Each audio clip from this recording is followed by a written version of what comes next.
प्रभु श्री राम जब अपनी लीला पूरी करके जा रहे थे तो जितने लोग थे अयोध्या में उतने विमान आए वैकुंठ से सबके लिए। सब लोग अपने अपने विमानों में बैठ गए, ठाकुर जी भी अपने विमान में बैठ गए, सारे राम दरबार के साथ अपने विमान में बैठ के जैसे ही जाने लगे तो ठाकुर जी ने एक बार कहा, भरत जी एक बार अयोध्या का एक चक्कर लगा के आओ, सब जगह प्रणाम करके आओ, देख के आओ कोई रह तो नहीं गया। भरत जी महाराज पूरी अयोध्या का परिक्रमा करने के लिए गए, सब जगह प्रणाम करते हुए जैसे ही सरयू जी के किनारे आए तो एक व्यक्ति बैठा था सरयू जी के बगल में। तो भरत जी बोले, अरे भैया पूरी अयोध्या नगरी वैकुंठ जा रही है ठाकुर जी के साथ, रघुनाथ जी के साथ, तुम यहां क्यों बैठे हो? रोते रोते बोला, मुझे एक भी विमान ले ही नहीं रहा अपने ऊपर। मैं जिस विमान में बैठता हूं तो विमान कहता है इसको उतारो हम तभी उड़ेंगे, इसको लेके नहीं जाएंगे। भरत जी उसको लेकर के राम जी के पास गए, बोले कि सब चले गए हैं, सबके लिए विमान आ गया है लेकिन ये नहीं गया। राम जी बोले, ये कौन है? बोले, ये वही है जिसने हमारी पराम्बा जगदम्बा श्री किशोरी जी सीता जी पर आक्षेप लगाया, उन पर संशय प्रकट किया, ये वही है। राम जी बोले, क्या हुआ? बोले, मैं जिस भी विमान पे बैठता हूं वो विमान उड़ता ही नहीं है और विमान का चालक बोलता है पहले इसको उतारो तब हम उड़ेंगे, नहीं तो हमारा विमान उड़ेगा नहीं। क्यों? बोले, क्योंकि मैंने सीता जी का अपमान किया, मैंने लक्ष्मी का अपमान किया, मैंने आचार्य का अपमान किया, इसलिए मुझे वैकुंठ स्वीकार नहीं करेगा। राम जी बोले, एक काम करो, तुम हमारे विमान में बैठ जाओ और हमारे सिंहासन के नीचे छुप के बैठ जाओ, हम लेके चलते हैं तुमको। चढ़ गया विमान में, राम जी के सिंहासन के नीचे छुप के बैठ गया।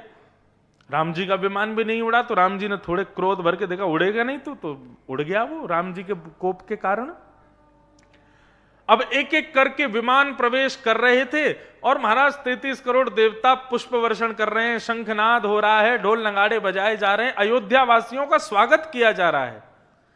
एक एक करके विमान अंदर प्रवेश करते चले गए। जैसे ही राम जी का विमान प्रवेश होने लगा तो वैकुंठ ने अपने द्वारों को बंद कर लिया। भगवान बोले, द्वार बंद क्यों हुए? सबके विमान चले गए, प्रमुख विमान आ रहा है, तुमने द्वार बंद कर लिए। तो वैकुंठ प्रकट हो गया और प्रकट होकर के बोला, प्रभु क्षमा करें, पर आचार्य की अवहेलना करने वाला, आचार्य का अपमान करने वाले को वैकुंठ स्वीकार नहीं करता। आपने अपने सिंहासन के नीचे जिसको छुपा रखा है पहले उसको उतार दीजिए तब द्वार खुलेगा। राम जी बोले, तुमको पता है तुम किससे बात कर रहे हो? साक्षात नारायण हूं मैंने ही वैकुंठ बनाया, मैंने ही सारे लोक बनाए, मेरे द्वारा ही सब निर्मित, ये नियम भी मैंने ही बनाया है कि आचार्य की अवहेलना करने वाले को वैकुंठ नहीं मिलेगा, और तुम मेरे सामने ही इस नियम को लागू कर रहे हो जब मैं जिसको लेके आ रहा हूं तब। वैकुंठ बोला, क्षमा करें, आप भी यदि आचार्य की अवहेलना करने वाले को लाओगे तो वैकुंठ स्वीकार नहीं करेगा। वो व्यक्ति बेचारा सिंहासन से निकल गया नीचे से, बोले महाराज मुझको वापस पृथ्वी पे ही भेज दो, अब वैकुंठ में तो जगह है नहीं। तो पृथ्वी प्रकट हो गई। बोले पृथ्वी से आचार्य की अवहेलना करने वाला चला गया, अब पृथ्वी इसको स्वीकार नहीं करेगी, वापस मत भेजना पृथ्वी पर। मतलब आचार्य की अवहेलना, आचार्य गुरुजनों की अवहेलना करने वाला कितना पापी से भी पापी माना जाता है। आप ये देखो, वैकुंठ स्वीकार नहीं कर रहा, अब उसको पृथ्वी भी स्वीकार नहीं कर रही है। भगवान बोले, तुम चिंता मत करो, हम तुमको किसी और लोक में भेज देंगे। हाँ भाई इंद्र इधर आओ, तुम स्वर्ग के राजा हो ना? बोले हाँ। एक काम करो, इसको स्वर्ग में ले जाओ, इसको स्वर्ग में रखो। इंद्र बोला, मैं अपना पदवी छोड़ने को तैयार हूं, अपना मुकुट आपके चरणों में रखने को तैयार हूं, इसी वक्त इंद्र की पदवी छोड़ने को तैयार हूं, लेकिन इसको नहीं लेके जाऊंगा, इसने आचार्य की अवहेलना की है। शंकर जी से बोले, आप ले जाओ। बोले, मैं अपने लोकों में भूतों को रख लूंगा, प्रेतों को रख लूंगा, राक्षसों को रख लूंगा, लेकिन इसको नहीं रखूंगा, इसको नहीं स्वीकार करूंगा। सबने मना कर दिया तो अंत में बचे भैंसा पे बैठे थे यमराज जी, नरक के स्वामी। नरक के स्वामी को देख करके वो और जोर से रोने लगा, बोले महाराज यहां तो मत भेजो मुझको। भगवान बोले तुम चिंता मत करो, यमराज अपना ही आदमी है, इसको बोल देंगे तुमको ज्यादा प्रताड़ना नहीं किया करेगा, कुछ कहेगा नहीं, तुमको बढ़िया कमरा नरक में मिल जाएगा, वहां रह लेना। बोले हाँ ऐसी व्यवस्था करवा दो। भगवान ने यमराज को बुलाया, बोले नरक में ले जाओ लेकिन इसको प्रताड़ना मत करना, इसको दंड मत देना, एक बढ़िया कमरा दे देना, वहां रह लेगा ये। यमराज बोले पापी नरक में आते हैं, दोषी नरक में आते हैं, अपराधी नरक में आते हैं, लेकिन आचार्य की अवहेलना करने वाले को तो नरक में भी स्थान नहीं है, इसको मैं स्वीकार नहीं करूंगा। जब सबने अस्वीकार कर दिया तो यहां तक तो बंधुओं ये समझो कि आचार्य भक्त गुरुजन संतों की अवहेलना करने पर कौन सी गति मिलेगी, इसको सुनिश्चित कर लेना। अब दूसरी बात ये कि भगवान फिर राम जी बोले अच्छा तो कोई स्वीकार नहीं करेगा? बोले नहीं हम स्वीकार नहीं करेंगे। राम जी बोले तो ठीक है मैं भी देखता हूं कि कौन स्वीकार नहीं करेगा। तो ठाकुर जी ने भ्रगुटी टेढ़ी करके एक दूसरा वैकुंठ बना दिया और उस वैकुंठ का नियम बना दिया कि जिसको राम जी लाएंगे उसको वो स्वीकार करेगा। और राम जी बोले अब सब रहो यहां वैकुंठ में, स्वर्ग में, नरक में, शिवलोक में, पृथ्वीलोक में, मैं अकेला इसके साथ रहूंगा उस लोक में। और उसको लेकर के जब जाने लगे उस लोक में तब स्वयं सीता जी प्रकट हो गई और सीता जी बोली प्रभु आपको यह करने की जरूरत नहीं है, आचार्य अवहेलना से मुक्ति मिल सकती है। कैसे? जिस आचार्य की अवहेलना हो गई, जिस आचार्य का अपमान हो गया, उसके चरणों में झुक करके यदि प्रणाम करके क्षमा मांग लें और आचार्य दोनों हाथों से यदि आशीर्वाद देख के क्षमा कर दे तो वो व्यक्ति फिर क्षमा का पात्र हो जाता है। लाओ इस बालक को इधर लाओ। जैसे ही वो बालक सीता जी के सामने गया उसने प्रणाम किया, सीता जी ने दोनों हाथों से कहा मैंने तुमको क्षमा किया, अब अपराध मत करना। इतना कहते ही वैकुंठ के द्वार खुल गए और श्री राम जी का विमान भी भीतर प्रवेश कर गया। ये बात मैंने क्यों बताई? ठाकुर जी की दयालुता बताने के लिए, ठाकुर जी की कृपालुता। वो आचार्य अवहेलना करने वाले को भी वैकुंठ ले जाने के लिए जिद कर रहे हैं। कितने दयालु हैं ठाकुर जी, कितने कृपालु हैं। भगवान ने पूतना को सदगति प्रदान करी। भगवान धीरे धीरे अब 3 महीना के है गए। 3 महीना के भय तो आज ठाकुर जी ने पहली बार करवट बदली तो करवट उत्सव मनाया गया। सक्टासुर का वध ठाकुर जी ने 3 महीने की उम्र में किया। ठाकुर जी 1 वर्ष के है गए धीरे धीरे, और जैसे ही 1 वर्ष के भय अभी तक नामकरण संस्कार ठाकुर जी को नाय भयो तो श्री गर्गाचार्य जी महाराज आए और गर्गाचार्य जी महाराज ने ठाकुर जी का नामकरण संस्कार किया। नामकरण संस्कार कैसे किया? आसन वर्णास्त्रयो ह्यासन गुह्यतानुगम तनु शुक्ले रक्तस्तथा पीत इदानीं कृष्णतां गतः। मैया आपके इस बालक के बहुत सारे नाम हैं, परंतु ये बालक कभी पीत वर्ण का हुआ, कभी श्वेत वर्ण का हुआ, कभी रक्त वर्ण का हुआ। इस बार ये बालक कृष्ण वर्ण का, कृष्ण मतलब काला, क्योंकि आपका ये बालक कृष्ण वर्ण का है इसलिए मैं इसका नाम कृष्ण रखता हूं। बंधु कृष्ण मतलब काला भी नहीं होता। काला कृष्ण रंग का यदि आप मुझसे अर्थ पूछो तो क्या है? होली में जितने भी रंग मिले ना दुकान में सबको मंगा लेना और सारे रंगों को मिला करके सबको घोल देना। सारे रंगों को घोल के जो वर्ण निकल के आएगा वही है कृष्ण वर्ण। मतलब विश्व में जितने रंग हैं उन सब रंगों का तत्व जब एक होता है तब कृष्ण रंग प्रकट होता। ना ही काला और ना ही सांवला ना ही नीला, सबका मिक्सचर है कृष्ण वर्ण। अद्भुत ही है ठाकुर जी। तो ठाकुर जी का नाम क्या रखा गया? इदानीं कृष्णतां गतः। आपके इस बालक का नाम मैं कृष्ण रखता हूं। भगवान का नाम कृष्ण रखा गया। अब ठाकुर जी 1 साल के हो गए, 2 दतुइयां निकल आई हैं ठाकुर जी के, और धीरे धीरे खंबा पकड़ करके ठाकुर जी खड़े हो जाते हैं। मैया करताल बजाती है और करताल सुनकर के ठाकुर जी अपनी कमर हिला हिला करके नृत्य करते हैं। ब्रह्मा आदि देवता आकाश से देख करके ठाकुर जी को वंदन करते हैं। पूरे विश्व को चलाने वाला चलना सीख रहा है, पूरे विश्व को बुलवाने वाला आज बोलना सीख रहा है, पूरे विश्व को 84 लाख योनियों में नचाने वाला आज नाच रहा है। यशोदा मैया करताल बजा रही हैं और यशोदा मैया की करताल सुन करके नन्हे से बाल कृष्ण अपने स्थान पर ही नृत्य कर रहे हैं, चंद्र सखी स्वरूप का वर्णन कर रहे हैं। ओ नाचे नंद लाल नचावे हरि की मैया, नाचे नंद लाल नचावे हरि की मैया, नाचे नंद लाल नचावे हरि की मैया, नाचे नंद लाल नचावे हरि की मैया, नचावे हरि की मैया, नचावे प्रभु की मैया, नचावे हरि की मैया,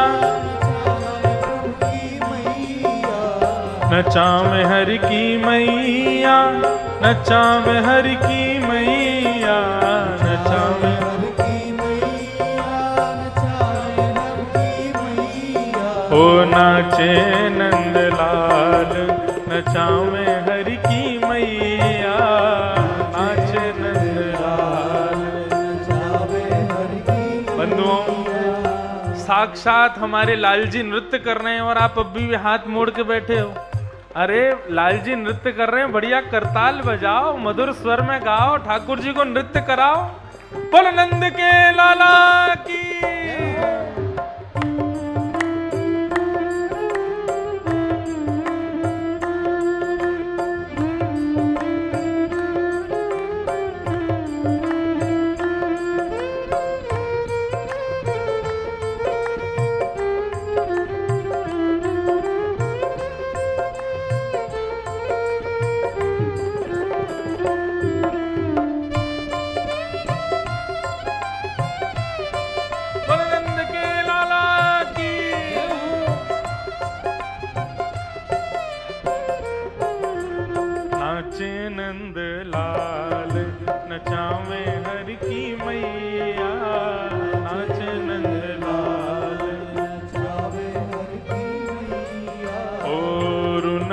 झुनक पग नूपुर बाजे, रुनक झुनक पग नूपुर बाजे, रुनक झुनक पग नूपुर बाजे, रुनक झुनक पग नूपुर बाजे। ओ ठुमक ठुमक पग धरे रे कन्हैया, ठुमक ठुमक पग धरे रे कन्हैया।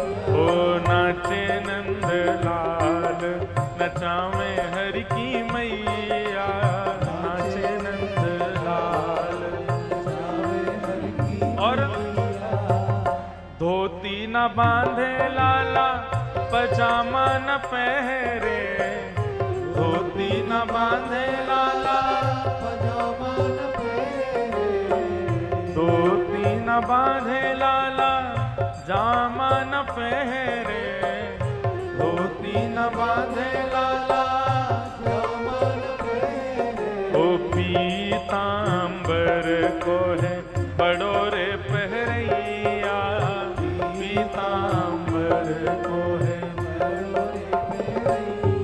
ओ नाचे नंद लाल नचावे हरि की मैया, नाचे नंद लाल नचावे हरि की मैया। ओ नाचे नंद लाल नचावे हरि की मैया, नाचे नंद लाल नचावे हरि की मैया। और टोपी न पहरे लाला साफा न बांधे, टोपी न पहरे लाला साफा न बांधे, टोपी न पहरे लाला पगड़ी न बांधे, टोपी न पहरे लाला पगड़ी न बांधे। तो मोर मुकुट को है बड़ोरे पहरैया,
पीवे लाला, दही हूँ न खावे, दूध न पीवे लाला,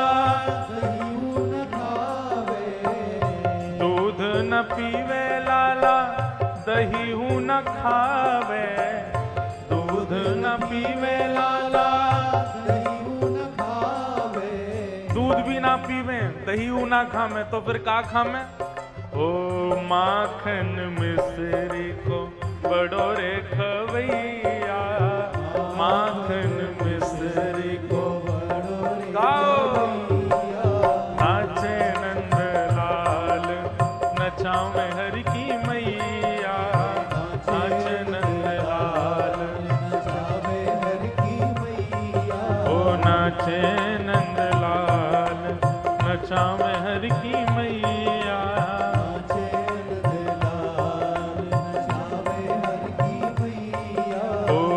चंद्र सखी लखी बाल कृष्ण छवि, चंद्र सखी लखी बाल कृष्ण छवि, चंद्र सखी लखी बाल कृष्ण छवि, चंद्र सखी बाल कृष्ण छवि, ओ चंद्र सखी लख बाल कृष्ण छवि, सखी लख बाल कृष्ण छवि, ओ हस हस कंठ लगावे हरि की मैया, हस हस कंठ लगावे हरि की मैया, ओ नाचे नंद लाल नचावे हरि की मैया, नाचे नंद लाल नचावे हरि की मैया, हाँ नाचे नंद नचावे हरि की मैया,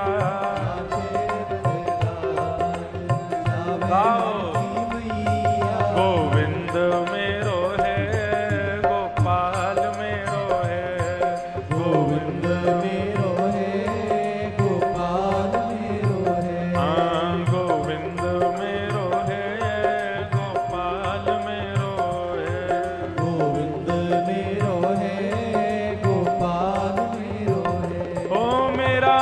गिरिवरधारी गोपाल मेरो है, मेरा गिरिवरधारी गोपाल मेरो है, ओ मेरा नटवर नागर नंदलाल मेरो है, मेरा नटवर नागर नंदलाल मेरो है, हाँ गोविंद मेरो है, गोपाल मेरो है, गोविंद मेरो है, गोपाल मेरो है, हाँ गोविंद मेरो है, गोपाल मेरो है, गोविंद मेरो है, गोपाल मेरो है, हे मेरा बांके बिहारी नंदलाल मेरो है, मेरा बांके बिहारी नंदलाल मेरो है, मेरा बांके बिहारी नंदलाल मेरो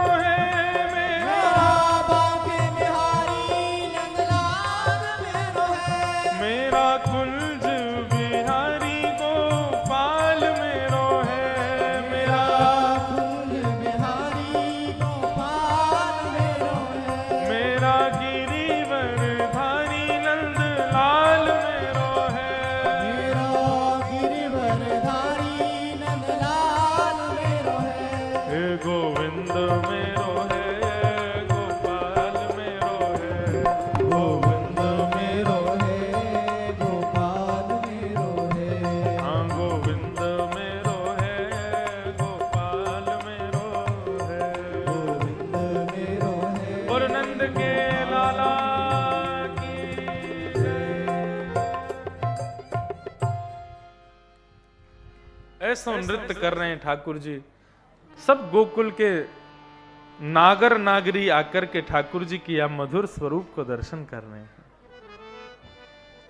बाल लीला गोपाल की सबको अति भावे। ठाकुर जी धीरे धीरे और बड़े होने लगे और अब 3 वर्ष के है गए।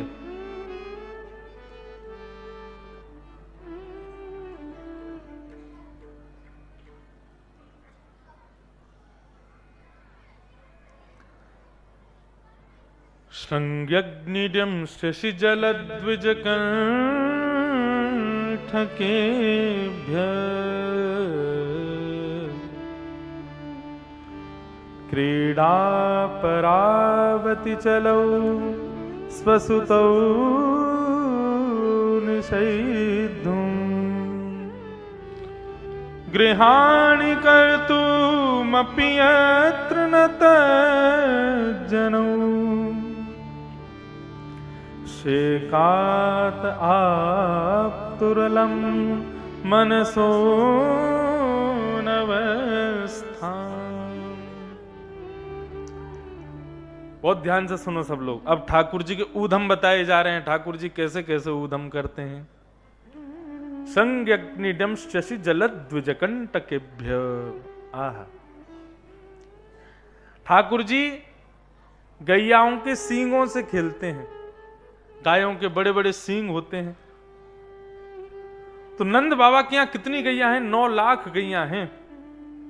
तो नंद बाबा कहा करें 9 लाख गैयान को जितनो दूध निकले वह दूध को प्रयोग में ले लें, गोकुल में बंटवा दें, फिर बचे भये दूध को मक्खन बनवा दें, दही बनवा दें, छाछ बनवा दें, घी बनवा दें।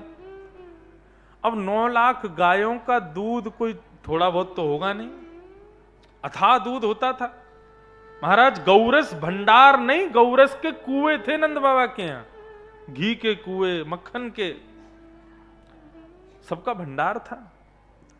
तो नंद बाबा क्या करते थे, कभी कभी महीना में 2 बार 3 बार थोड़े घी की सामग्री ले जाते और घी जाकर के गैयान के सींगन पर जाके खूब बढ़िया उनकी मालिश करते। तो नंद बाबा के गायों के सींग दूर से ही चमकते थे, इतने सुंदर। और लाला कहा करें, लाला चल करके जामे वहीं, और बैठी भई गैया जो अभी भूसो खा करके अभी वाकू चबाए रही है, प्रेम से बैठी भई है, लाल जी जाते हैं और जाकर के उसके एक सींग को पकड़ लेते हैं और सींग को पकड़ करके वो गैया को हिलाने लगते हैं। अब बैठी भई गैया है, उसके सींग नीचे हैं, तो ठाकुर जी पकड़ लेते हैं। अब थोड़ी बहुत देर तो ठाकुर जी उसके सींग पकड़ के हिलाते रहते हैं, जब तक तो वो कुछ नहीं कहती। लेकिन जैसे ही जोर जोर से ठाकुर जी सींग पकड़ के उसके सिर को घुमाते हैं, तो थोड़ी बहुत देर ऐसे करते करते गैया खड़ी हो जाती है। और जैसे गैया खड़ी होती है, ठाकुर जी ने सींग पकड़े होते हैं, तो ठाकुर जी ऐसे लटक जाते हैं जैसे कोई पेड़ पे कटहल का फल लटका हो। अब तो एक तरफ लटके हुए ठाकुर जी, अब गैयाओं के सींगों में लगा है घी, और घी की वजह से हाथ चीकने हो जाते हैं, तो फिसलते हैं हाथ। तब ठाकुर जी का जब जोर छूटने लगता है, तब चिल्लाते हैं, अरे मैया जल्दी आइयो, मैया मोकू बचाइयो, गैया मोकू मार रही है। गैया भी बड़ी चतुर, गैया भी दूर से देख ले, जहां गोबर को ढेर होवे वहीं ले जाकर के जोर से झटके से ठाकुर जी गोबर में जाके गिर जावे। मैया आके के लाला मुकु तो ऐसा लगे तू पूर्व जन्म को सूकर दिखे, कितनों नवाय लो, कितनों श्रृंगार कर लो, या गोबर में आके खेले। ठाकुर जी मनी मन मुस्कुरा रहे हैं, मैया सही कह रही है, मैं पहले बराह बन करके आ चुका हूं, सूकर का रूप तो मैंने धारण किया ही है। ऐसी लीला करें। अग्नि चूल्हे में रोटी बनाती है यशोदा मैया, तो जैसे चूल्हा में रोटी बनावेगी तो बलराम से किसी बात पर लड़ लेते हैं ठाकुर जी, और फिर जैसे ही बलराम कुछ कहते हैं तो ठाकुर जी चूल्हा में जलते भई लकड़ी निकाल के और फिर बलराम के पीछे भागते हैं, अग्नि से खेलते हैं। द्यमष्टि, ये तो इतना विचित्र है। ठाकुर जी क्या करते हैं, गली मोहल्ले में डोलने वाले सूकर कुकर, कुत्ता बिल्ली आ जाते हैं ना गलियों में, तो ठाकुर जी क्या करते हैं, चौकड़ी मार के उसके पीछे भागते हैं, उसको पकड़ लेते हैं और पकड़ के फिर उसका मुंह खोलते हैं, और मुंह खोल के फिर उसके दांत गिनते हैं, इसके कितने दांत हैं, और फिर अपने गिनते हैं मेरे कितने दांत हैं। अब छोटे हैं तो ठाकुर जी के 2-4 ही दांत निकले हैं अभी। कुकर सूकर के बिल्ली के ज्यादा दांत होते हैं तो फिर मैया के पास जाके रोते हैं, मैया के का लाला काय को रो रहा है, बोलो बिल्ली के इतने सारे दांत हैं, मेरे 2 ही दांत हैं, मुझको भी दांत चाहिए। और ऐसा उधम मचा में यशोदा मैया अपनी गोद में बिठा ले लाला को, हृदय से लगा ले।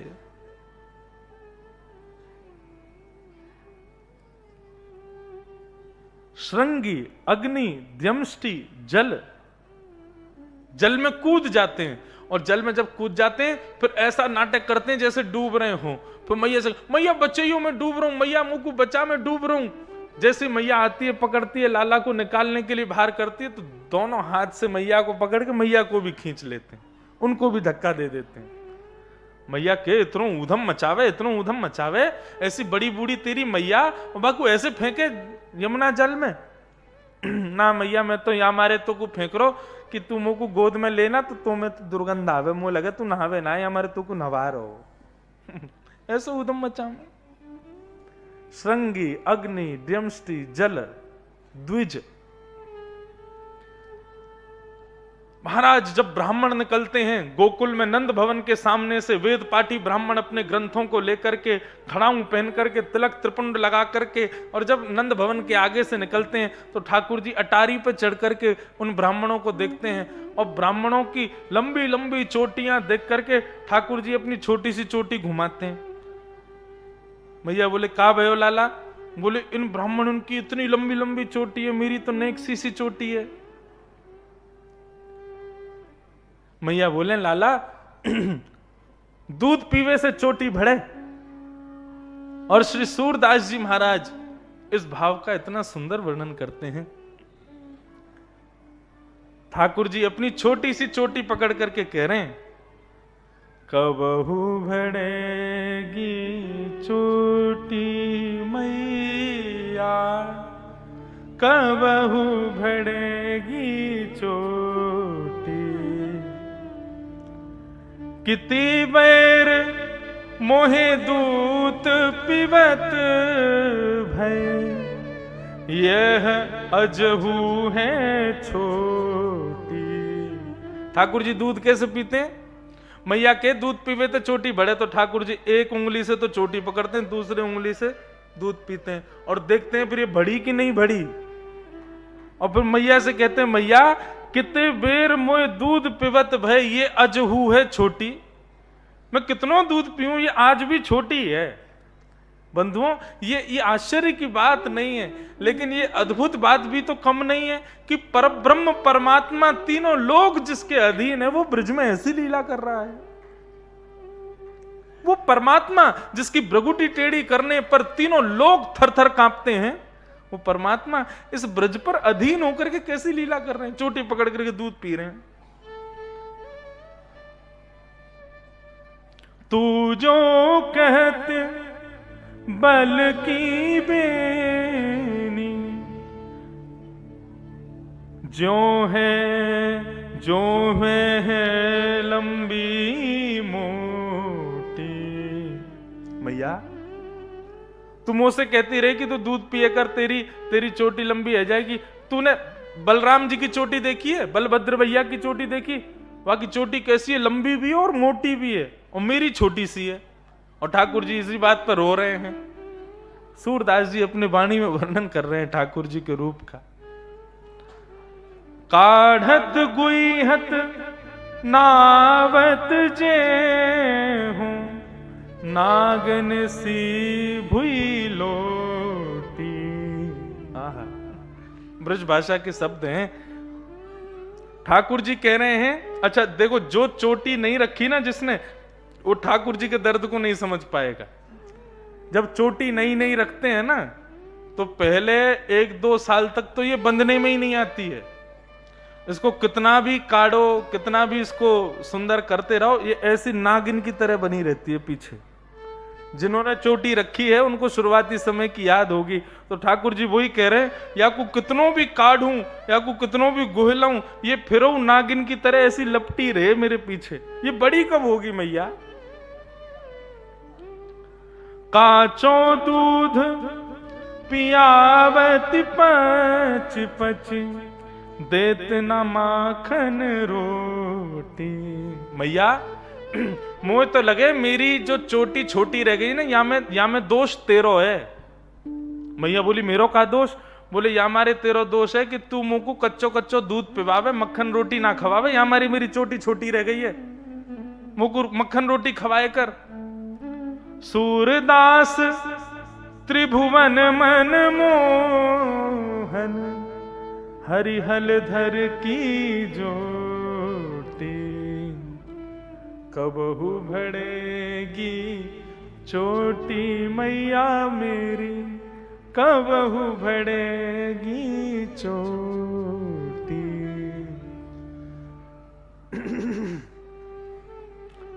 ब्राह्मणों को देख करके ठाकुर जी अपनी चोटी पकड़ के रोते हैं, कब बड़ी होगी, इन जैसी कब होगी मेरी मैया। फिर कभी दूध पिवावे, मक्खन रोटी खवावे, बोले यादें बढ़ेगी।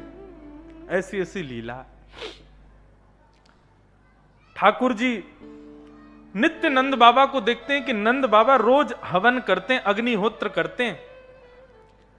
नंद बाबा को हवन करते देख बाबा से एक दिन लाला पूछते हैं, बाबा तुम ये हवन काय को करो, रोज अग्निहोत्र काय को करो।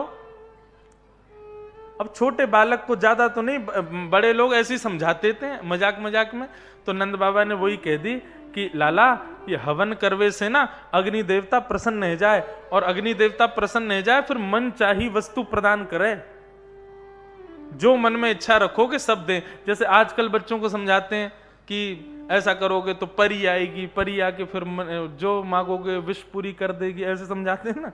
ऐसे ही ठाकुर जी को नंद बाबा समझा रहे हैं, लाला ये हवन करवे से अग्नि देवता प्रसन्न हो जाए, और प्रसन्न है कि वो वस्तु प्रदान करे जो मन की इच्छा हो। लाला को रात भर नींद नहीं आई आज। क्यों? ठाकुर जी बोले इच्छा तो मेरी भी है। बोले कहा इच्छा है? सुंदर बहू की। अब वह सुंदर बहू की इच्छा मैं कैसे पूरी करूं? कल से मैं भी हवन करूंगा। और 3.5 वर्ष के कन्हैया अपनी सब ग्वाल बाल मंडली को बुला लेते हैं, और सारी ग्वाल बाल मंडली के संग में नंद भवन के पीछे एक सुंदर बगीचा है, वहां सूखे पत्रों को इकट्ठा कर लेते हैं और उसमें अग्नि लगा देते हैं। अग्नि लगा करके सूखे पत्तों का चूरा सब में बांट देते हैं, और सब में बांट के कहें अब सुनो, जब जब मैं कहूं स्वाहा तो तुम सब यहां में आहुति डालियो। बाल बाल बोले ठीक है। खेल रहे हैं ठाकुर जी, और ठाकुर जी आचार्य बन के बैठे, स्वाहा सब डालो, सब स्वाहा कर रहे हैं उसमें। मधुमंगल श्रीदामा भगवान के सखा भगवान से पूछ रहे हैं, लाला कहा करवा रहा है? बोले हवन करवा रहा हूं। बोले काय चीज को हवन? बोले सुंदर बहू आवेगी या हवन को करवेते। और सुन, जब मैं स्वाहा बोलूंगा तब यदि तेने नहीं डारो ना तो तेरी एक बहू की आंख पधार जाएगी, या फिर तेरी एक बहू टोंटी आवेगी, या तो एक मामते लंगड़ी आवेगी। तो सारे ग्वाल बाल इतनी तत्परता से बैठे हवन में, लाल जी के ओम स्वाहा तुरंत डालते हैं। नेक भी कोई रह जा, देख अब तेरी बहू को देखियो एक कान नहीं आवेगा, तेने लेट डारो है। ऐसे ठाकुर जी आनंद कर रहे हैं अपने सखाओं के संग। खेल खेलने के बाद में मधुमंगल श्रीदामा ठाकुर जी से कहते हैं, लाला हवन के बाद में ब्राह्मण भोजन करायो जाए। हमारा हवन तो है गया, लेकिन ब्राह्मण भोजन तो भय नहीं। ठाकुर जी बोले रुको अभी चलते हैं, ब्राह्मणों को निमंत्रण देके आते हैं। और ठाकुर जी श्रीदामा मधुमंगल के हाथ पकड़ करके जामे गोकुल के जितने ब्राह्मण, सब ब्राह्मणों के हाथ जोड़ करके जाते हैं। और ठाकुर जी कहते हैं, आज हमारे यहाँ हवन भयो है, आज हमारे यहाँ यज्ञ भयो है, यज्ञ की प्रसादी पावे अइयो। ब्राह्मण जैसे ही देखें नंद भवन से निमंत्रण आया है। नंद भवन के निमंत्रण को जान करके ब्राह्मण अपनी ब्राह्मणियों से कहते हैं, अरे ब्राह्मणी सुनो, आज नंद भवन में भोजन है हमारा। बोले तो? बोले आज चूल्हा मत जलाना घर पर, और सुनो तुम भी अपने लिए कुछ मत बनाना, एक बढ़िया पात्र दे दो, हम भोजन करने जाएंगे, तुम्हारे लिए बंधवा के लिए आएंगे। नंद भवन में इतना खिलाते हैं, 56 भोग इतना बनता है कि भाई यहां तक पूरा भर देते हैं। और सुनो एक काम और करो, नमक का पानी दे दो हमको। क्यों? नमक का पानी पीने से और तेज भूख लगती है। और सारे ब्राह्मण सुबह से नमक का पानी पी रहे हैं। सुबह आज दोपहर में भोजन ही नहीं किया किसी ने। नंद भवन में खूब सारा भोजन करने वाले हैं। शाम को बढ़िया सुंदर बगलबंदी धोती पटका डाल करके, पीला चंदन लगा करके, इत्र लगा करके सारे ब्राह्मण पहुंच गए नंद भवन। और नंद भवन में तो कोई भोजन था ही नहीं आज। 200-300 ब्राह्मण आ गए। जैसे ही नंद भवन में आए तो अटारी पे यशोदा मैया बैठी थी। यशोदा मैया ने जैसे ही देखो, बोले अरे वाह, बड़ी कृपा, आज इतने सारे ब्राह्मण कैसे आए, इतने सारे ब्राह्मणों को आगमन कैसे भयो। किसी को यदि भोजन पर निमंत्रण दे दो और वो व्यक्ति 3 समय का भोजन छोड़ करके अपने घर के चूल्हे को बंद करवा के आपके यहां भोजन करने आ जाए और आप उससे कहो बताओ कैसे आए, क्या होगा उसका? ब्राह्मण बोले मैया चुल्लू भर पानी दे दे, डूब के मरेंगे वहां में, या हमारे यहाँ हैं। अरे मैं तो पूछ ही रही हूं कैसे आए। अरे कैसे आए कहा हो करे, तेरो लाला गयो हमारे पास, माने निमंत्रण दियो कि आज सबन को आनो है, भोजन करवे आए हैं, हमको भोग खवाओ। यशोदा मैया बोली काय चीज को भोजन? बोले लाला ने बताई कोई यज्ञ भयो आपके यहां। बोले हमारे यहां कोई यज्ञ ना भयो, और यज्ञ यदि हमारे यहां होता तो आप लोग ही ब्राह्मण हो, आप लोगों के द्वारा होता, आप लोग तो थे नहीं, तो फिर यज्ञ कौन कराएगा? ब्राह्मण बोले मैया हमें कैसे बचा, हमको भूख से डर नहीं है, वापस खाली पेट घर लौटने से डर है, क्योंकि ब्राह्मणी अब बनाएगी नहीं, ऊपर से मारपीट के भगा और देगी। मैया तुम्हारी लाज बचा। मैया बोली ठीक है मैं व्यवस्था कर दे रही हूं, लेकिन पहले अपने यजमान को ढूंढ के लाओ, ये कन्हैया है कहां, जाने तुम्हें निमंत्रण दियो। यशोदा मैया सब ब्राह्मणों को लेकर के गई तो पीछे बगीचा में ठाकुर जी अपने सब ग्वाल वालों के संग खेल रहे थे। यशोदा मैया ने जाके आवाज लगाई लाला ओ कन्हैया यहां पे आ। जैसे ही ठाकुर जी ने देखे यशोदा मैया के संग सबरे ब्राह्मण आए हैं और बोले ये ब्राह्मण तो सच में आ गए। मधुमंगल श्रीदामा से बोले मैया मारेगी, तुम चलो मेरे संग। बोले हम क्यों जाएं पिटवे? बोले तो पिटवे को